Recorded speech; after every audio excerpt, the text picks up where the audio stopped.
ओम शांति 18 अगस्त 2025 की मुरली से मुख्य पॉइंट। आज परमात्मा कहते हैं मीठे बच्चे जैसे बाप गाइड है ऐसे गाइड बन सबको रास्ता बताना है, अंधों की लाठी बनना है। इस बने बनाए अनादि ड्रामा के राज को कौन से बाबा कहते कौन सा है जो बच्चे ही जानते हैं। इस बने बनाए ड्रामा के बाबा कहते राज को कोई तो देखो एक्ट्रेस इसमें ऐड नहीं हो सकता, नो ही बाबा कहते कोई कम हो सकता है। ये राज की बातें हैं। और देखो मोक्ष तो किसी को भी मिलता नहीं है। कोई कहे कि हम इस चक्र में आए ही नहीं तो बाबा कहते कुछ समय के लिए, लेकिन जिसका पार्ट है जो है उसे बिल्कुल कोई भी छूट नहीं सकता।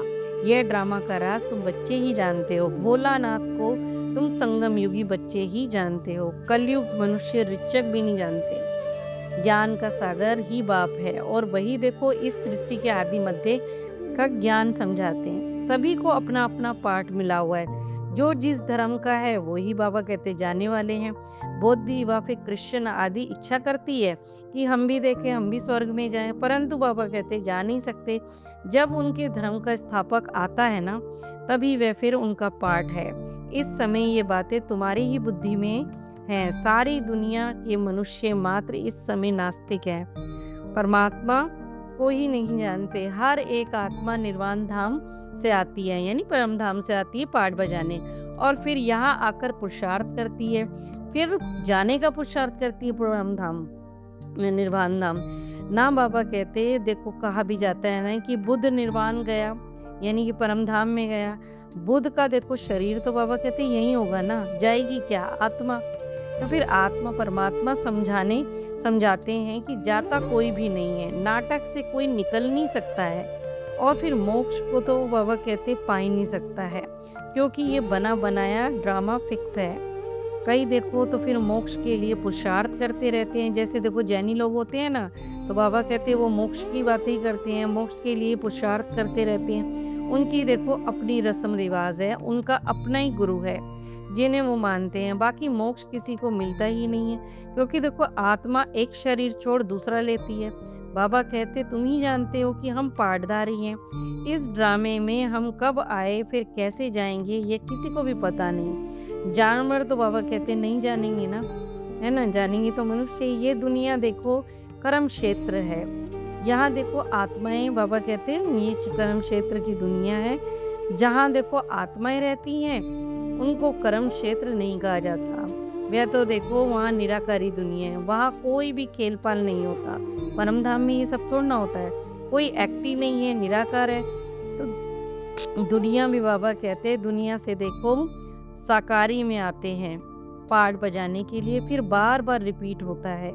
जो चीज रिपीट होती रहेगी वो उसे फिर मोक्ष कैसे मिलेगा। मोक्ष तो नहीं मिल सकता ना जो चीज रिपीट हो रही है ना। प्रलय बाबा कहते कभी होती है, शास्त्रों में दिखाते भी है। महाभारत लड़ाई में यादव और कौरव मर गए, बाकी 5 पांडव बचे, वे भी देखो पहाड़ों पर गल मरे, बाकी कुछ रहा ही नहीं। इससे ही समझते हैं प्रलय होगी। फिर कहा बाबा ने समुद्र में भी देखो पीपल के पत्ते पर एक बच्चा अंगूठा चूसता आया। अब इससे दुनिया कैसे पैदा होगी बाबा कहते हैं। मनुष्य ये भी नहीं समझते हैं। वे सत सत कहते रहते हैं। वे सब भक्ति मार्ग के शास्त्र भक्तों को फल देने वाला एक बाबा कहते भगवान ही है। जो जिसकी पूजा करता है परमात्मा उसे उसका साक्षात्कार करा देते हैं। कोई मुक्ति कोई जीवन मुक्ति में चले जाते हैं, यानी मुक्ति यानी परम धाम, जीवन मुक्ति यानी सतयुग। फिर जब जिस आत्मा का जैसा बाबा कहते पाठ आएगा वह फिर आएगी।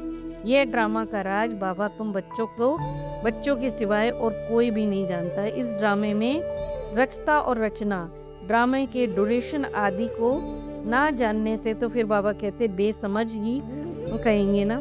कितना देखो समझाते हैं तो भी समझते हैं नहीं। 84 जन्म है और 84 लाख योनियां हैं, परंतु 84 लाख समझने के कारण ड्यूरेशन भी बाबा कहते लाखों वर्ष का कर दिया है। फिर कहते ब्राह्मण बच्चे तुम जब विश्व के मालिक बनते हो उस समय चंद्रवंशी राज्य नहीं होता। चंद्रवंशी त्रेता को कहते हैं। मनुष्य ने देखो जिनकी भक्ति पूजा बाबा कहते हैं भक्ति मार्ग में पूजा की ना, उसे भी देखो नहीं जानते हैं। अब जिनकी भक्ति करनी है उसकी तो बायोग्राफी बाबा कहते जानना चाहिए ना। वो भी नहीं जानते। परमात्मा कहते तुम बच्चे अब सबकी बायोग्राफी को जानते हो परमात्मा के द्वारा, क्योंकि तुम परमात्मा के अभी बने हो। तुमको कहते हैं पांडव। तुम देखो गाइड हो, अंधों की लाठी बनते हो, यानी सबको रास्ता दिखाने वाले। जैसे बाबा बताते हैं वैसे ही बच्चों को भी बनना है। भारत ही स्वर्ग था पर अब नहीं है। अब हम सुख का वर्षा ले रहे हैं और मनुष्य से देवता बन रहे हैं। हम ही तो देवता थे, अब 84 जन्म लेकर शूद्र बने। इस समय चाहे जाति से कोई भी बाबा कहते कितना भी ऊंचा हो, परंतु कर्मों अनुसार इस समय पतित दुनिया में वो शूद्र ही बने हैं, क्योंकि कर्म है ना सबके। इस पतित दुनिया में तो फिर पतित ही होंगे। अब देखो शूद्र से ब्राह्मण बनते हैं। यज्ञ में ब्राह्मण जरूर चाहिए, यह है ज्ञान यज्ञ। भारत में देखो यज्ञ बहुत रचते हैं, खास देखो आर्य समाजी होते हैं वो कितना यज्ञ रचते हैं। अब यह तो बाबा कहते हैं रुद्र ज्ञान यज्ञ, जिसमें पुरानी दुनिया सारी स्वाहा होनी है। अब बुद्धि से काम लेना पड़ता है ना। कलयुगी मनुष्य तो बहुत है इस दुनिया में, सारी दुनिया इसमें खलास होनी है, यानी स्वाहा होनी है, हो जाएगी। यहाँ तो देखो कितना गंध है, मनुष्य कैसे गंदे रहते हैं। धनवान तो बड़े बड़े महलों में रहते हैं और गरीब झोपड़ियों में पड़े हैं। अब इन झोपड़ियों को भी देखो डिस्ट्रॉय करते रहते हैं, उनकी दूसरी जगह उनको दे देते हैं और वो ज़मीन बेच देते हैं। नहीं उठते हैं तो ज़बरदस्ती उठाते हैं, क्योंकि गरीब दुखी बहुत हैं। जो देखो सुखी हैं वो तो फिर बाबा कहते हैं वो सुखी भी स्थायी सुख नहीं है उनका, यानी हमेशा रहने वाला नहीं है, थोड़े समय का लिए सुख है। क्यों कहते हैं काग दृष्टा समान, इसीलिए कि क्षणिक भर का सुख है उन्हें भी।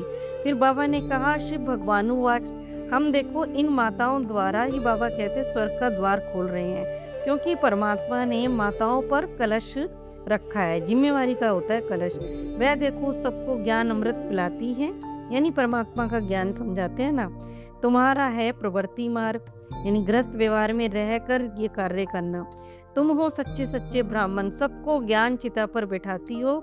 तुम ही बाबा कहते देवी संप्रदाय की बनती हो, परंतु अभी असुरी संप्रदाय यानी रावण का राज्य है। गांधी जी भी तो देखो पतित पावन कहते थे, परंतु अपने को पतित थोड़ी ना समझते थे और बुलाते भी थे कि राम राज्य हो।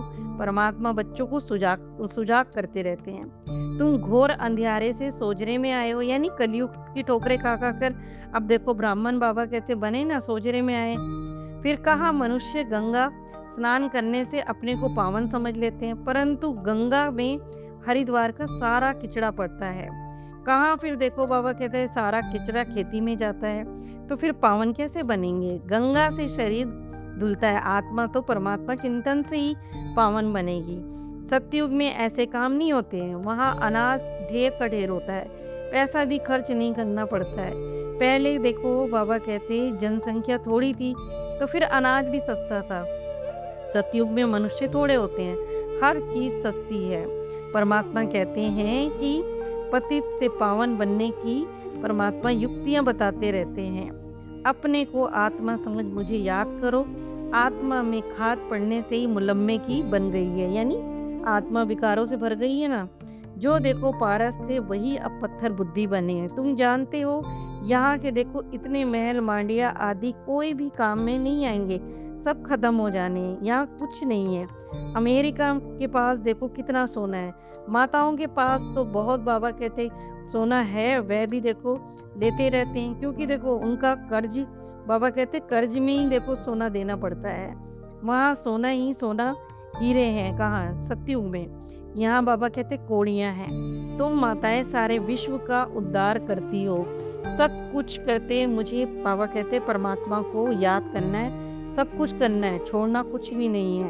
परंतु ज्ञान चिता पर तुम सबको ज्ञान चिता पर बिठाते हो। ये सब हिसाब किताब चुक कर अब बाबा कहते जाने वाले हैं। फिर नए सिर से जिसका जैसा पुरुषार्थ होगा वैसे ही आएंगे। जितना याद में रहेंगे उतना ही पवित्र बनेंगे और ऊंचा पद पाएंगे। माताओं को तो फिर फुर्सत रहती है, मेष की देखो बुद्धि धंधे आदि तरफ चक्र लगाती रहती है, इसीलिए तो परमात्मा ने माताओं पर कलश रखा है। यहाँ तो देखो पति को ही स्त्री ईश्वर गुरु सब कुछ कहते हैं कि वही तुम्हारा ईश्वर भी है, गुरु भी है, पति। बाबा कहते यही है। और देखो तुम उसकी दासी हो, पर परमात्मा कितना ऊंचा बनाते हैं। नारियां ही भारत का उद्धार करती हैं।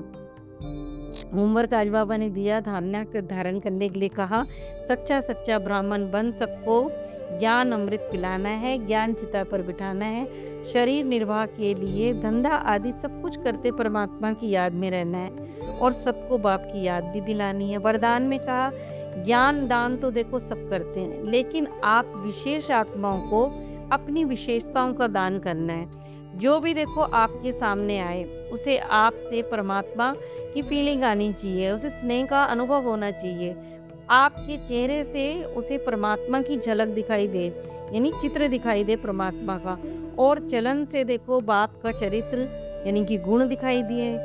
आपकी देखो विशेषता जब वो देखेंगे तो वह भी देखो विशेष आत्मा बनने की आपसे प्रेरणा लेंगे। ऐसे महादानी बनो तो फिर आदि से अंत तक पूजापन, बाबा कहते पूज्यपन में भी और पुजारीपन में भी महान रहेंगे, यानी द्वापर और कलयुग। स्लोगन में बाबा ने कहा कि सदा आत्म अभिमानी रहने वाला ही सबसे बड़ा ज्ञानी है, क्योंकि आत्मा ही सारी गुण शक्तियों से भरी होती है। ओम शांति।